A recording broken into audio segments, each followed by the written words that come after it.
I mean, it wasn't that only yesterday's news that were already quite distinctive in the sense that the Kurdish MP that Professor Ergil mentioned has been denied entry into parliament, and today it was two main opposition party MPs who have been denied essentially entry into the parliament. And I don't know what tomorrow we're going to do, so maybe we should have another meeting tomorrow. But that said, there are still some very important lessons to be drawn from these elections that we need to emphasize, and also looking forward, there are also some very important issues, some of which have already been touched upon. I mean, very quickly, if you look at the important lessons from these elections, is that AKP not only won decisively, not only won for the third time in a row, for the first time since the 1950s, but it also got 50% of the vote. And this is the first time a political party in Turkey won 50% of the vote since the 1950s, since the Democrat period. And that used to be a two-party system, so this is a really multi-party system in which one managed to get there. And this is, I mean, psychologically, it's important both for, obviously, for the victorious party, but it's also important for Turkish politics in the following sense. For many years, people were arguing, well, you know, in 2002, the AKP won, what, 34% of the vote, so 66% of the people voted against AKP, therefore it's a minority party. So it was legitimate somehow. Not to mention the fact that every single government in Turkey in the past has also been led by parties that won less than 50%. So it increased its vote in 2007, but now it's 50% of the vote. So 1 out of 2 voters in Turkey decided to vote for the AKP. They voted for economic reasons, mostly because the economy is doing well. People are better off. If you remember Ronald Reagan's famous question to Jimmy Carter, are you better off today than you were 4 years ago? And I think in the case of Turkey, almost everybody would say to him, yes, they're better off today than they were 4 years ago and 8 years ago. So in that sense, to the extent that people vote for their pocketbook, it was an expected result. Everybody knew AKP was going to win. But the fact that it won 50% of the vote takes away this nagging question of whether or not it's legitimate. Now it is a legitimate party. It's here to stay. It may still go up. It may come down in polls and in future elections. But it is now a Turkish party that will be there for a long period of time and will represent the center-right. It is now sitting in the center-right of Turkey. There is no other center-right party in Turkey. All the other parties have disappeared. And those who tried to make a comeback this election just didn't even figure at all in the results. So that's the most important from the victorious party's perspective. The main opposition party that everybody expected, or even the economists, made this big hullabaloo about telling Turks that they should vote for the opposition. For actually, what I thought was actually good reasons. You need an opposition party in Turkey, and CHP is the main opposition party, but in the past has failed at being an opposition party. So there was a hope that under the new leader, or Mr. Kılıçdaroğlu, that this party would do better, and it didn't. And it didn't. It's not. For a number of reasons. I mean, the party was divided internally. The dissidents, or the people who were kicked out by Mr. Kılıçdaroğlu, worked against the party. The party does not have an organization locally in any of the districts in Turkey to speak of, whereas AKP members went door to door. CHP doesn't have an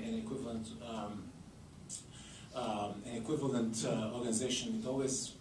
It's always used to campaign at 30,000 feet and hope that the voters would listen to the airplane. So, but it also showed that to some extent that there is dynamism in the party, that there is a new, an emerging sense of, yes, things can get better. And then in the new leadership, new people coming in, eventually with new ideas, that the party will do better in the future. And to some extent, that is a hopeful sign for the opposition. But it also says that it has a long ways to go. Now, the next elections are technically 4 years away, unless, as Professor Ergil says, chaos and new elections happen very soon. The fact of the matter is that they have 4 years to essentially get their act together.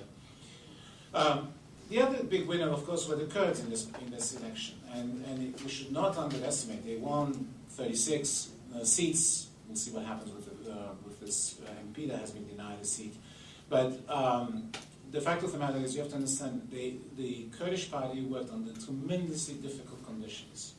They don't run as a normal party, they run as independents. You have to be very careful, you have to play the game, because you have to get 10% threshold, pass the 10% threshold to get into parliament. However, if you run as an independent, you have to be careful as how many independents you will run in each district, because, say, Diyarbakir elects 11 members of parliament. If you run too many independents, they will cannibalize each other's votes and they won't get elected. If you run too few, then you may lose out on opportunities. So you have to be very, very careful as to how you select your how many MPs candidates you select. But most importantly, you also have them to organize and say, district by district, house by house, street by house, and say, you are going to vote for X, you're going to vote for Y, because you don't want everybody to vote for one candidate and not get the others elected. So it's a very complicated, a very sophisticated game they had to put together, and they did it very well. And they managed to get 36 seats this time compared to 21 last time around. And so they now, I think, represent clearly the address for resolving the Kurdish question. I mean, now they have established themselves as a representative of Kurdish, of Turkey's Kurds. They have expanded their representation in terms of they brought in people who don't necessarily agree with the basic tenets of the party. They brought in people from the left and people from the right. And they ran essentially on a platform of, we are going to negotiate with the state to resolve this Kurdish problem. So that's essentially where they stand, and it's going to be very difficult for the AKP to ignore them in the future. I'll come back to the problems that are being experienced now. But clearly, as Professor Ergil also mentioned, the most important issue that Turkey faces now is the Constitution. And the Constitution is important primarily, obviously, for the Kurdish question. But it is a Constitution that was penned in 1982 by the Turkish military, and it is essentially a straitjacket. It is a constitution that is designed to prevent people from doing things rather than opening up avenues. It is a constitution that is designed to protect the state and not the individual, in fact, to protect the state from the individual. It is a constitution that is completely illiberal, and it is the main impediment to democratization. And there is a great yearning now in Turkey for increasing participation, increasing democratization, increasing the right to free speech, increasing the ability to participate in politics. And when you look at the Constitution, what you do find, it's not just the Constitution, but it's also the laws and the institutions that emanate from the Constitution, that are arbitrary, that are capricious, that are ideological. Right? Just to give you somewhat arcane, but very illustrative decision. This MP who was denied, the Kurdish MP who was denied seat in the parliament.